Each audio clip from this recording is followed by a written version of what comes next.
Asia cup లో భాగంగా శనివారం సాయంత్రం జరిగిన మ్యాచ్లో ఎన్నో ఆసక్తికర సంఘటనలు చోటు చేసుకున్నాయి. ఇరు జట్లు పోరాటమే ఆయుధంగా పోరాడాయి. కానీ గెలుపు ఒకరికే చెందుతుంది కాబట్టి శ్రీలంక వర్సెస్ బంగ్లాదేశ్ మధ్య జరిగిన ఉత్కంఠ పోరులో పట్టు విడవని శ్రీలంక మహిళా బృందం పైచేయి సాధించింది. మాజీ ఛాంపియన్ బంగ్లాదేశ్ మొదట బ్యాటింగ్ ఆడుతున్న వేళ శ్రీలంక బౌలర్స్ దూకుడు చూస్తుంటే బంగ్లాదేశ్ 50 పరుగులైనా చేస్తుందా అనిపించింది. ఈ ఆలోచన పూర్తి కాకమునిపే బంగ్లాదేశ్ కెప్టెన్ నిగార్ సుల్తానా తన ప్రతిభనంతా వెలికితీసి స్ట్రాంగ్ పిల్లర్ లాగా లంక బౌలర్స్ను అడ్డుకుంది. బంగ్లాదేశ్ ఇన్నింగ్స్ మొదటి 6 పరుగులకి 3 వికెట్లు కోల్పోయింది. 17 పరుగులకి 4 వికెట్లు కోల్పోయిన బంగ్లాదేశ్ ఎలా ఆడుతుందా అని బంగ్లాదేశ్ మేనేజ్మెంట్ కంగారు పడింది.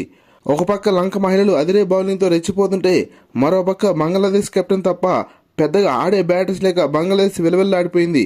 కానీ అద్భుత ఆట తీరు ప్రదర్శించిన నిగార్ సుల్తానా లోయర్ ఆటను అడ్డం పెట్టుకుని సింగిల్గా జట్టు స్కోర్ను ముందుకు తీసుకెళ్లింది. 59 బంతుల్లో 48 పరుగులు చేసి నాటౌట్గా జట్టుకు ప్రేరణగా నిలిచింది. 50 పరుగుల్లోపే ఆల్అౌట్ అవుతుంది అనుకున్న దశ నుంచి బంగ్లాదేశ్ 20 ఓవర్లకు 8 వికెట్లు కోల్పోయి 111 పరుగులు సాధించింది. లంక మహిళా బౌలర్లు సమిష్టిగా రాణించారు. స్వల్ప లక్ష్మి అయినప్పటికీ శ్రీలంకకు అంత సులభంగా విజయం దక్కలేదు.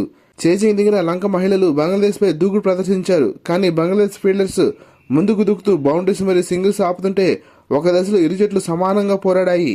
లంక ఓపెనర్ విష్ణు గుణరత్నే 48 బంతుల్లో 7 ఫోర్లు 1 సిక్సర్ సహాయంతో 51 పరుగులతో శ్రీలంకను విజయవాడ పట్టించి పెవలియన్ చేరింది.